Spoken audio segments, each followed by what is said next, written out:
Dan untuk informasi terkini, saudara, terkait 3 warga negara Indonesia yang hilang di Selat Hormuz, sudah bergabung bersama kami Duta Besar Republik Indonesia untuk Uni Emirat Arab, Yuda Nugraha yang berada di Abu Dhabi. Pak Yuda, selamat siang waktu Indonesia.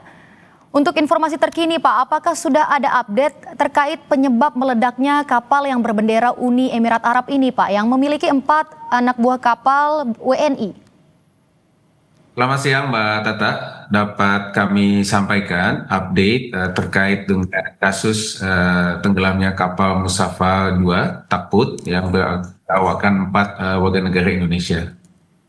Secara kronologis dapat kami jelaskan bahwa informasi pertama kejadian ini diterima oleh KBRI pada tanggal 6 Maret pukul 9 pagi berdasarkan informasi saksi mata yang juga seorang WNI bahwa kapal Musafa 2 Takbut berangkat dari Ras Al Khaimah di wilayah Uni Emirat Arab untuk melakukan towing terhadap sebuah kapal kontainer yang mengalami kerusakan.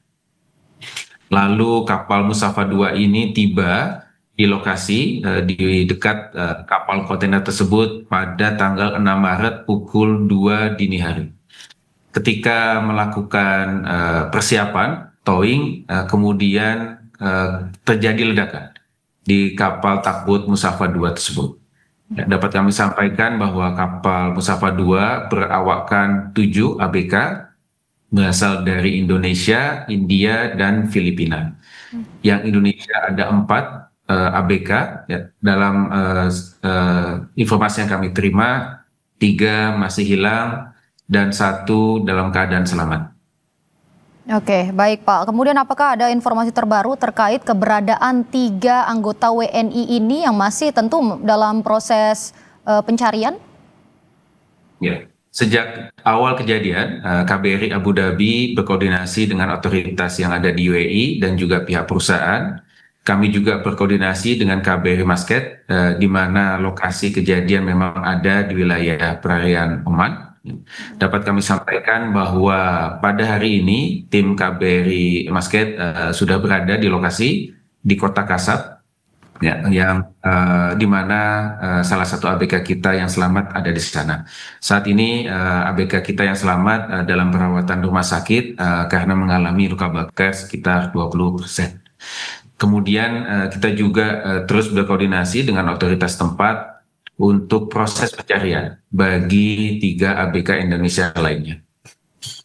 Oke, baik Pak. Sejauh apa komunikasi yang sudah dilakukan dari pihak KBRI dengan otoritas di Uni Emirat Arab?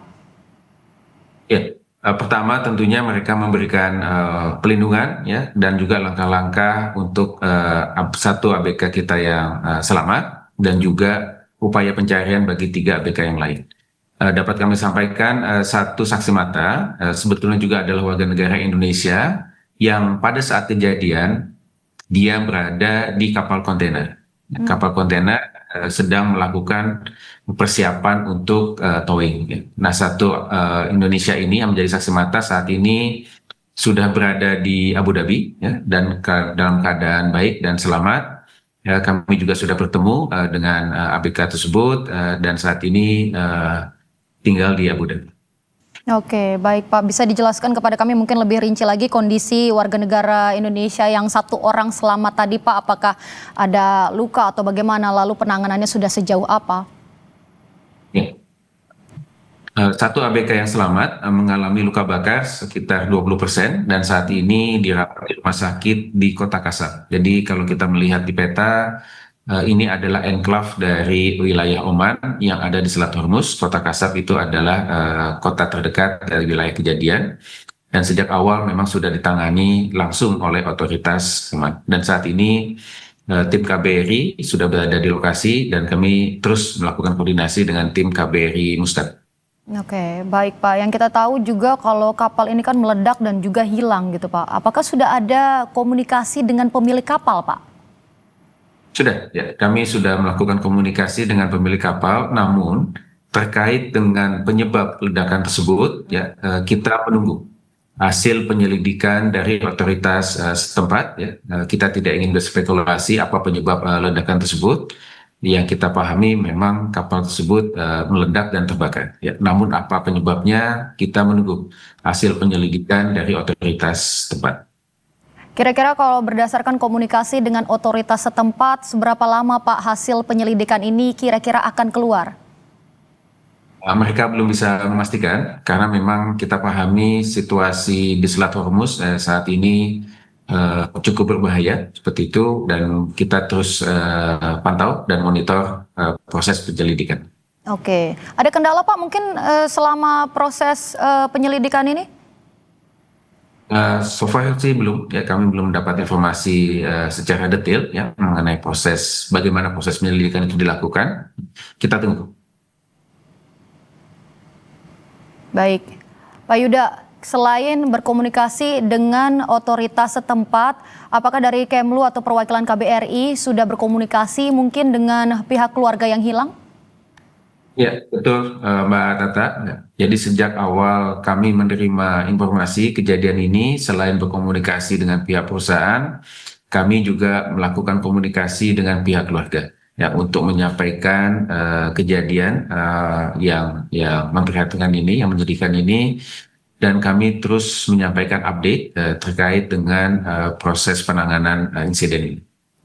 Oke, baik. Pak Yuda, kan kejadian ini terjadi setelah Selat Hormuz ditutup, koreksi kalau saya salah. Kemudian apakah meledaknya dari kapal ini ada kaitannya dengan situasi saat ini perang antara Israel dan juga Amerika terhadap Iran, Pak? Kita tunggu hasil penyelidikan, Mbak Tata. Terlalu prematur ya, kita menunggu hasil proses penyelidikan yang dilakukan oleh otoritas tempat. Kejadian itu terjadi pada malam hari, ya, pada pukul 2 dini hari, jadi saksi mata pun tidak bisa memastikan apa penyebab ledakan tersebut yang terjadi. Kita tunggu hasil penyelidikan. Tapi ada kecurigaan mengarah ke sana, Pak? Berbagai macam kemungkinan pastinya akan kita dalami bersama otoritas tempat. Oke, baik Pak Yuda, Selat Hormuz kan saat ini sangat rawan karena ada eskalasi perang di kawasan Teluk. Apakah sebelum insiden ini KBRI itu sudah memberikan peringatan begitu atau mungkin imbauan khusus kepada ABK yang khususnya WNI yang bekerja di kapal-kapal di wilayah rawan ini, Pak? Sejak kejadian 28 Februari yang lalu ketika Iran melakukan serangan kepada UAE, KBRI telah menyampaikan himbauan ya, dan kemudian kita juga sudah menetapkan status siaga 3. Artinya kepada seluruh WNI yang ada di UAE termasuk yang bekerja sebagai awak kapal, untuk kita harapkan mereka bisa meningkatkan kewaspadaan ya, dan kemudian melakukan langkah-langkah pelindungan lebih awal seperti itu, dan kemudian selalu menghubungi KBRI ataupun KJRI yang ada di Dubai jika terjadi situasi kedaruratan.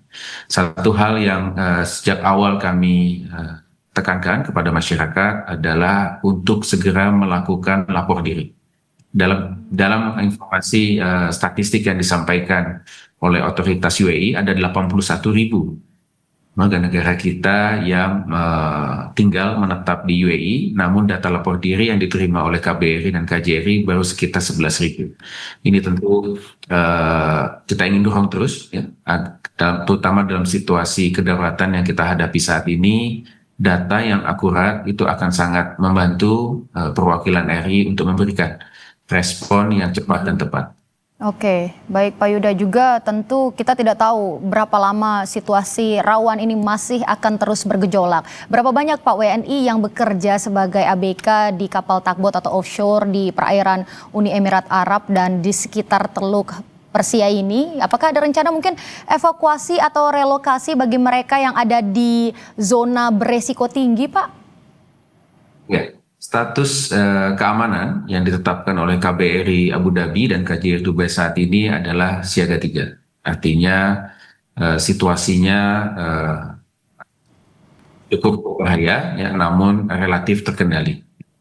Dan kemudian kita terus melakukan antisipasi jika terjadi eskalasi lebih lanjut. Itu yang ingin selalu kami tekankan kepada masyarakat Indonesia yang ada di sini.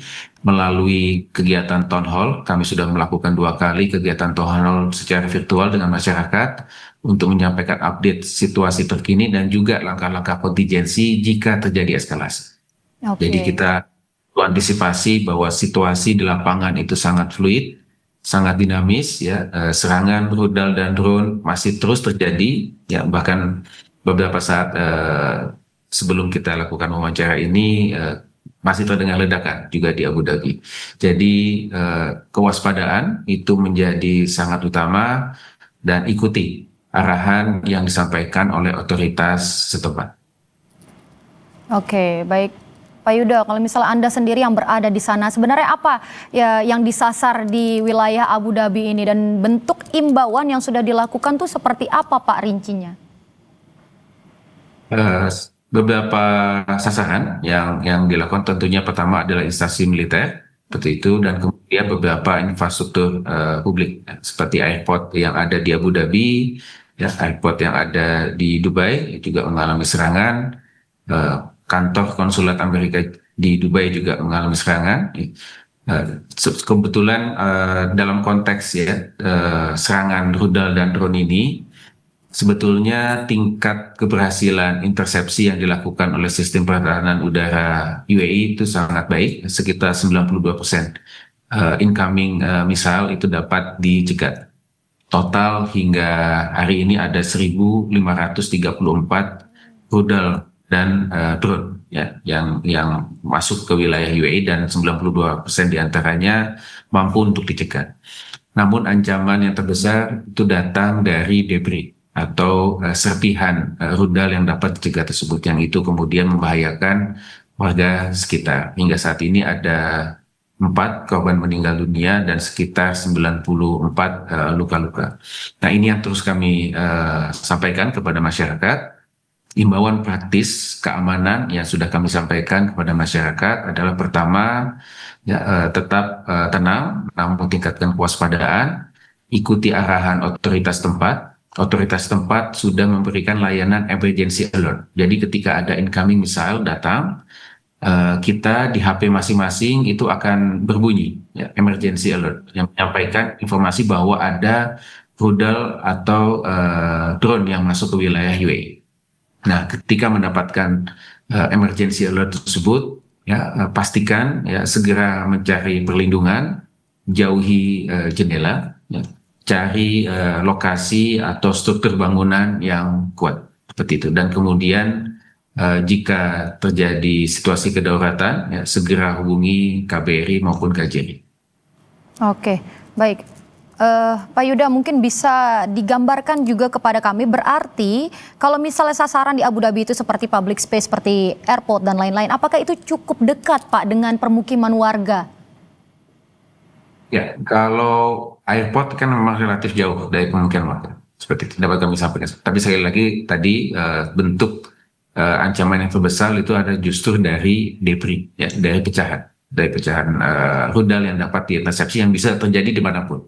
Itu yang perlu kita waspadai. Sebagai contoh misalkan 2 hari yang lalu debris dari rudal itu mengenai MBZ University for Humanities, di mana ada beberapa mahasiswa kita yang bertugas di sana atau bersekolah di sana.